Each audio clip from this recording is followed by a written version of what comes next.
We are back, ladies and gentlemen. Next up, we have Jonathan Chippendale from Volition talking about the making of Tommy Hilfiger. Jonathan, the stage is yours. Thank you. Let's give it up for Jonathan. Hi, everybody. Apologies for the quick shift. Technical issues with H&M, but they will be back. So I didn't get a chance to have the coffee and the apricots, but I'll try that later. I've got a whole year of project to talk about in 15 minutes, so I'm going to kick it up a gear and try and hit this at speed. My name's Jonathan. I'm CEO and co-founder of a creative technology agency called Volition.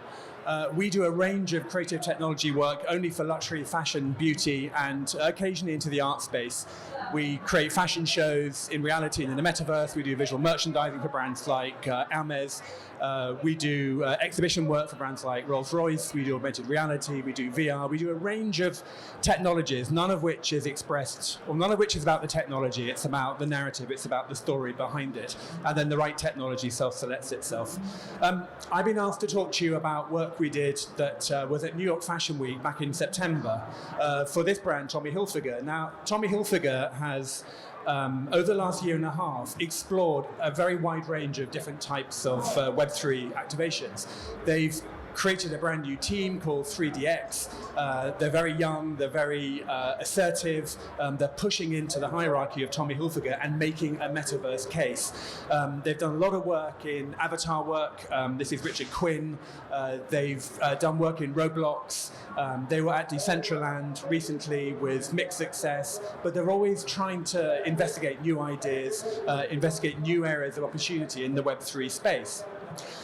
Simultaneously, at Tommy Hilfiger, the brand has been moving away from perhaps the kind of image that we might have associated with Tommy Hilfiger of groups of young people, very healthy, very fit, hanging out at college or in a very sort of preppy look. And they're moving more into a kind of slightly edgier, urban, sort of sexier look. And a lot of this hinges around the relationship back in the 60s and 70s between Tommy Hilfiger, the man, and Andy Warhol, and this notion of the factory and what Andy Warhol was doing in terms of bringing lots of different people together to co-create artists, musicians, film stars, just getting them into a room and seeing what might happen, what might be created from that interaction. And that vision was brought into the fashion show. So that was our brief. How can we communicate the notion of what's now being called Tommy Factory into the space and into the fashion show? The fashion show being the prime way every year in which Tommy Hilfiger as a brand, in fact all brands, communicate out what is new, what is hot, what is happening in that brand world. Now, typically, fashion shows have existed, and digital has been a way that they can amplify that audience. They can live stream, they can use social media, they can push things out from the fashion show, but the fashion show has always held sway. What we were interested in looking at as a result of the Web3 work that Tommy Hilfiger has been working on is actually, can we use digital not just as a way of an audience, but as a way of participation? Can we use digital to explore what might happen in the show itself in real time? Can we explore that kind of hybrid world so that digital is not just a way of communicating but a way of participating? So we came at this from a number of different ways. One is this idea of going back to Warhol, which, as I talked about earlier, was all about co-creation. Can we take an artist, what happens if we take an artist and a rap star, and what if we put them with a dance person? What might happen? Andy Warhol was very much an instigator rather than an artist. He was just there to capture what happened in the factory. Can we try and make the metaverse feel more human? Can the metaverse feel a bit less cold, a little bit less remote? Can it be something that we can feel? And can it be something that, rather than just by playing and looking into a digital world, can we participate? Can we actually feel like we're making a difference, and that things that we're doing in the digital world actually have an impact in the physical world too? And if it's digital, can it be at scale, so that the fashion show is not just in the immediate vicinity of that geography where the fashion show sits, but can someone in Shanghai experience it? Can someone in Berlin experience it? Can someone in Oslo or in Dubai experience it? The fashion fashion show is not just a place for VIP guests, but something that we can all take part in. And so I guess in the end, what we were trying to do was to create something that was democratic. And by democratic, that means that Tommy Hilfiger wasn't controlling the show, actually the audience was controlling the show. And that Tommy Hilfiger was in essence one bird inside this murmuration, not a lead, just creating a space that people could then work in and play in. This was the first fashion show that Tommy Hilfiger had done for 3 years because of the pandemic. Andy Warhol is synonymous with New York. Tommy Hilfiger was born in New York. He grew up and created a business in New York. So we all felt, although we could have gone anywhere in the world, that we had to place the show in New York. We wanted to place it in Manhattan, but it's quite difficult logistically to find a place in Manhattan that feels authentic and feels real. So in the end, we selected a site just in Brooklyn so that you could see the Manhattan skyline. And we created a show. The show had a whole number of different elements which are reminiscent of Andy Warhol. For example, these Mylar balloons, which are trademarked by Andy Warhol, and the new advertising campaign, which was all about co-creation, using people such as Kate Moss, using people such as Snoop Dogg, using people such as Travis Barker, Mr. Brainwash. It's a whole load of interesting creative artists coming together sort of under that factory notion. And because of that, for the show itself, we had graffiti artists, we had rap artists, we had DJs, all playing, all creating in the space while guests arrived. So it wasn't just like the guests sit down, we have a show, the guests leave. Actually, it felt like guests were walking into a space of creativity, like constant unfolding creativity. And as the guests left, the creative work was still going on. They just dropped in on something that was more creative. And Travis Barker himself played drums and a set from his new album on stage as the models walked out. Everything in the physical space went well, except for the weather. It was like the one day in September which poured and poured and poured. Fortunately, that's something that doesn't happen necessarily in the metaverse. However, what was interesting about this hybrid world that we were trying to create was in the metaverse, we had pushed this notion of the metaverse can be everybody. Male, female, young, old, different races, different religions, different types of population. And Tommy Hilfiger as a brand picked that up and translated that into the choice of models for the show. There were oversized models, there were skinny models, there were men, there were women, there were older models, there were models with skin complaints and ailments. There were younger, there were kids there. It was a very, very open and diverse world, and that came straight out of the work we were doing with the metaverse. Now, I said that we'd wanted to be in Manhattan. Of course, in the metaverse, you can be wherever you wanted. And when we looked at the digital elements of this, we had actually we'd approached New York to see whether we could hold the fashion show actually on the Brooklyn Bridge. And we were told in no uncertain terms, no. But in the metaverse, we can. So the idea was to have these huge 60-foot models walking over Brooklyn Bridge, synchronized with the fashion show. So as the real model went out on the runway, the virtual model was coming down over the Brooklyn Bridge and into New York. And this is one of the earlier stills that we created for Metaverse. And you can see not only the Brooklyn Bridge, but you can see the diversity in terms of the types of avatars that were there for Roblox people to play. The brand wanted super real avatars. The Roblox community wanted the small, square, blocky Roblox characters that they were used to. So we took that as an opportunity to explore a whole range of different types of avatars, including working with other types of organizations such as Superplastic, who, if you know them, they're a global sort of event organization that creates and manages synthetic sort of celebrities, such as this one. Again, co-creation can happen in the real world, but it can happen in the digital world. And these models crossed over Brooklyn Bridge in real synchronization to the runway, and then expanded out into this virtual Roblox map that we built in New York.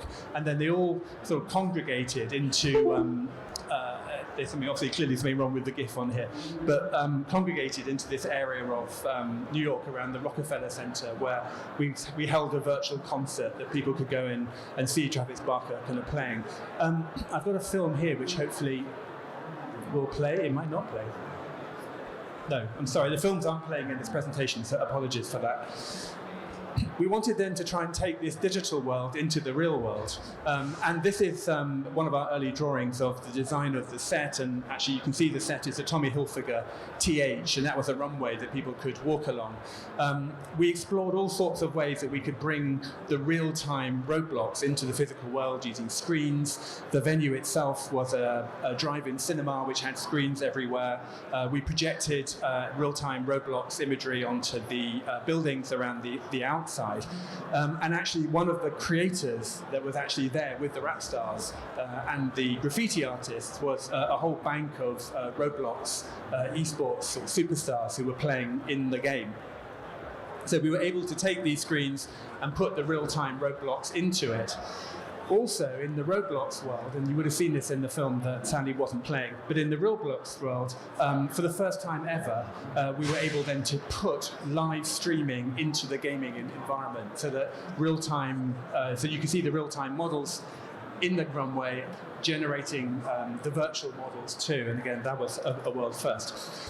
But that means that the physical element of it was captured, the Roblox element was captured, but we also wanted to have an opportunity for the audience to also co-create and be part of it, but also online and in the social media arena too. So we created this enormous augmented reality co-created artwork using Tommy Hilfiger's signature balloons, where you could choose a balloon, you could personalize it, you could put your initials on it and then release it through your mobile phone, and it all hovered over the runway, not only for people who were there at the show, but also in the live stream, so that if you're watching it live on YouTube, you could see your balloon moving out over the catwalk here. At the end of the show, all of these balloons drifted off, and we programmed into the artwork an algorithm that took advantage of the prevailing wind direction and speed, and these balloons are currently drifting out over Manhattan. I was at an exhibition a couple of days later in the Rockefeller Center, and I could see these balloons spreading out all over New York. And they're still there now. You could tag it on a QR code. If you created a balloon, not only was it in the fashion show, but it appeared in the Roblox world as well. I'm sorry, that video is not going to play either. So just finally, and I guess this third video is not going to play either. If there's any way we can play these videos, that'd be brilliant. Finally, we were also asked to create some of these 3D anamorphic billboards. And we did them in New York, we did them in London, and we did them around the world. Just to, again, demonstrate that Tommy Hilfiger as a fashion brand was playing in the virtual world. No, I'm sorry, yes, can that play? Is there a button on the remote there?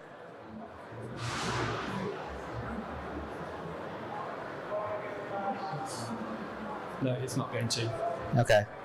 Okay, don't worry. Can we go to the last chart? Yes, it's not working on this anymore. Next slide, please. Yeah. Thank you. So just to sum up, just a few thoughts about the experience. This was the first show anywhere in the world where a brand had tried to merge these two together. I think the first one was, and it's really interesting for us, the brand itself is radically rethinking the role of the fashion show and the world of the digital audience coming through the Metaverse. So, for example, in the real show started 10 minutes late because it was raining and because Kate Moss was having a chat to Kim Kardashian's mother, and they took a long time to get to their seats. In the Metaverse, there were over 100,000 people waiting for the show to start, and they were expecting it to start at 8 o'clock p.m. on Sunday the 11th in New York time. And actually, when it started 10 minutes late, lots of them had just gone off and gone somewhere else. And Tommy Hilfiger's recognised that if they're going to invite people in the Metaverse to look at the show, they're going to have to treat them as guests in the same way that they treat Kate Moss. They're going to have to respect them and look after them. And that's a big change for a brand that has constantly looked down on anybody that's not a celebrity. Secondly, the community trumps everything. It was absolutely critical. Everything we did, we had to check with the community whether or not they liked it or not. If they don't like it, they'll walk away. If they like it, they'll engage. But you really have to constantly check that. And that was a problem for a brand that's used to controlling the narrative. On the positive side, Tommy Hilfiger had 200 items of clothing that they had to digitize for the show. The community did it for free. all they wanted was just the kudos of saying, I built clothing for Tommy Hilfiger. They didn't have to pay anything. The community did it for them, and that was very interesting for Tommy Hilfiger. Thirdly, in terms of gaming, in the Roblox world, all Roblox were interested in was creating a game. And a game's not a fashion show. A fashion show was about culture and brand message, not about parkour, BMX bikes, wingsuits. And there was a real kind of clash of how do we communicate a brand which is not about gaming, using gaming. And that's not an easy one. These two realms are very different.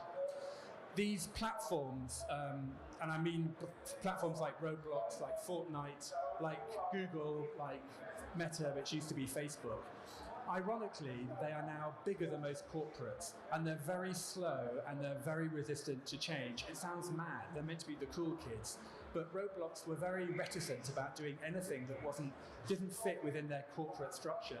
Fashion is all about pushing and change and understanding where the kind of bleeding edge of innovation lies. But Roblox were not interested at all. It's just a game, right? And that was an issue for us. There was also this issue of the fact that there is no such thing as the metaverse. There are lots of individual metaverses, none of which are connected. And the technology is not there yet to really liberate the opportunity of the metaverse. But then just finally, the opportunities are tremendous. We were looking after the live stream on YouTube, and there were 20,000 people looking at the show live, which is a lot. Tommy Hilfiger nails it when it comes to audience.